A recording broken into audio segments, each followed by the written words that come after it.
Welcome to Inventor Oddity, the place where we uncover the lives of the eccentric, the brilliant, and the inventors or creators who reshaped our world. Today, we dive into the story of Pablo Picasso, a man who didn't just paint, but shattered the very definition of art. If you love stories about genius minds who refuse to follow the rules, make sure to like this video, subscribe to the channel, and turn on the bell so you never miss an extraordinary journey.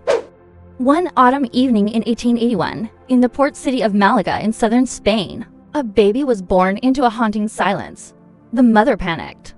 The midwives froze. The newborn neither cried, nor moved, nor breathed. Everyone thought he was dead, but his uncle, a determined doctor, refused to give up. He leaned in, took the cigar from his lips, and blew a strong puff of smoke into the infant's face. And then, as if summoned from the other side, the baby, gasped and let out a cry that filled the room. That resurrected child was given a name as long as a poem: Pablo Diego Jose Francisco de Paula, Juan Nepomuceno Crispin Crispiniano Maria Remedios de la Santísima Trinidad Ruiz Picasso. The name alone was a work of art. From the moment he could hold a pencil, little Pablo was mesmerized by lines and color. His father, Jose Ruiz Blasco, was an amateur painter and art teacher who often painted pigeons. Those very pigeons became Picasso's first companions and muses. While other boys ran outside, Pablo would sit for hours watching his father paint, his wide dark eyes tracking every stroke. At just 7 years old, he began drawing with uncanny precision, no childish scribbles, but classical forms with astonishing detail. One day, when his father left a pigeon sketch unfinished, Pablo quietly picked up the brush and completed it. When the father returned and saw the work, he froze.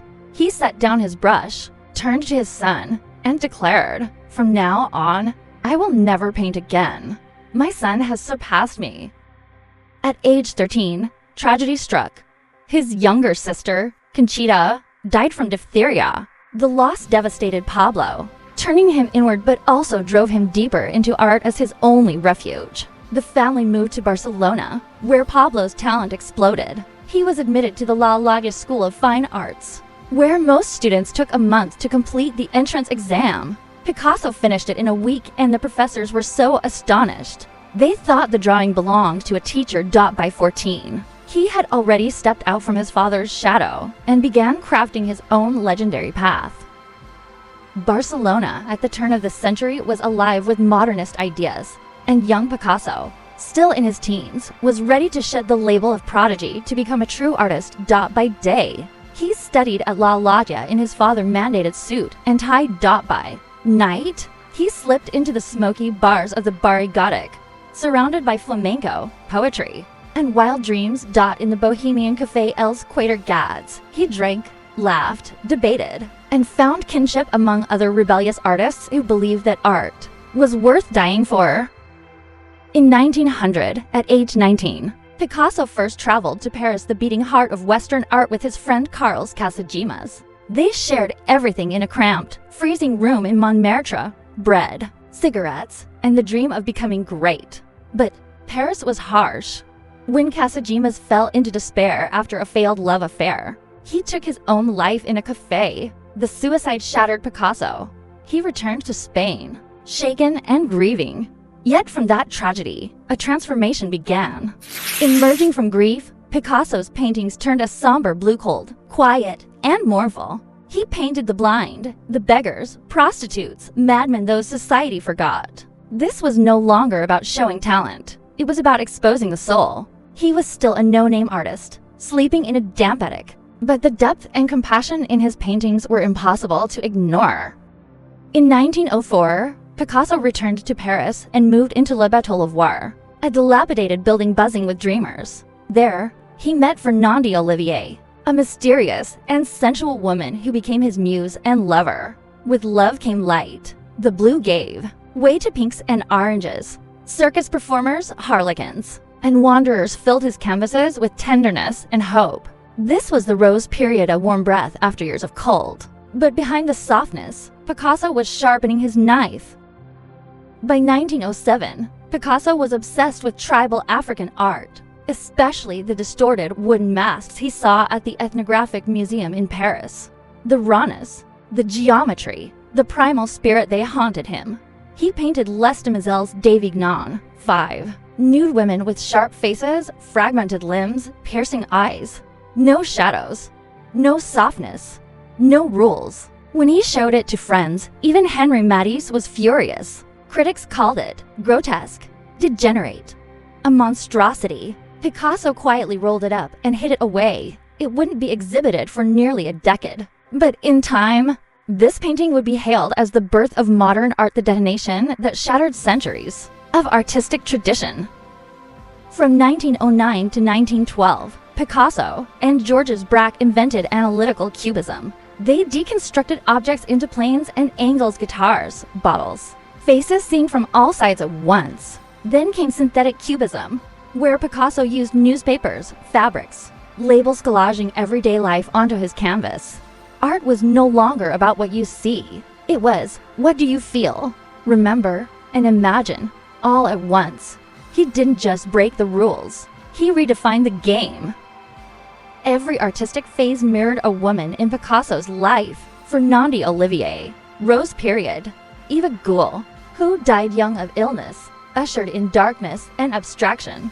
Olga Koklova, a Russian ballerina, and his first wife, brought a brief calm, until he betrayed her.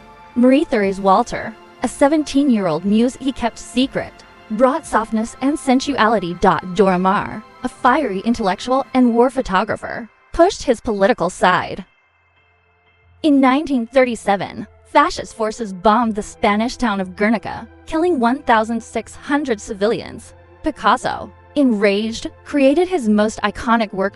In shades of black, white, and gray. He painted a screaming mother holding her dead child, a dying horse, a soldier in ruins, a bull silent, watching. No blood, no color, just pain. A Nazi officer once pointed to the painting and asked, "Did you do this?" Picasso replied, "No, you did." During WWII, Picasso stayed in Nazi-occupied Paris, refusing to flee or obey. He kept painting in secret, hiding his anti-war pieces. The Gestapo raided him often, but didn't dare touch him. In an age of bombs and tanks, he fought back with brush and fire. In 1949, Picasso drew a simple white dove, his childhood memory, and gave it to the World Peace Congress. It became a global symbol of peace. Though now over 60, Picasso was still unstoppable. He fell for Francoise Gillet, 40 years younger, who bore him to children then left him, the only woman to ever do so. Later, he married Jacqueline Roque, 45 years his junior. She adored him, protected him, and stayed by his side until death. Picasso never stopped creating. He produced 13,500 paintings, 100,000 prints, 300 sculptures, 34,000 letters and sketches. That's more than 2 artworks every day for 91 years. He didn't just reshape art. He reshaped what it meant to be an artist, to live loudly, love fiercely, and create endlessly. On April 8, 1973, Picasso died peacefully in his sleep, aged 91. The world mourned as if a king had passed. Jacqueline, overwhelmed with grief, took her own life 2 years later. His name, Picasso, became synonymous with genius, madness, and revolution. His paintings now sell for hundreds of millions. His legacy lives in every gallery, every art school, and even in the digital dreams of AI that try to replicate him. Some say, if God painted, his work would look like Picasso's. Picasso once said, "I do not seek, I find." And perhaps that's what made him the man who redrew the entire 20th century. Not just with a brush, but with his life. If this story inspired you, please hit the like button, share it with your art-loving friends, and drop us a comment below. Which phase of Picasso's life moved you the most? We read every comment, and the next story we tell might just be the one you suggest. This is Inventor Oddity, where we honor the minds that were anything but ordinary. See you in the next episode.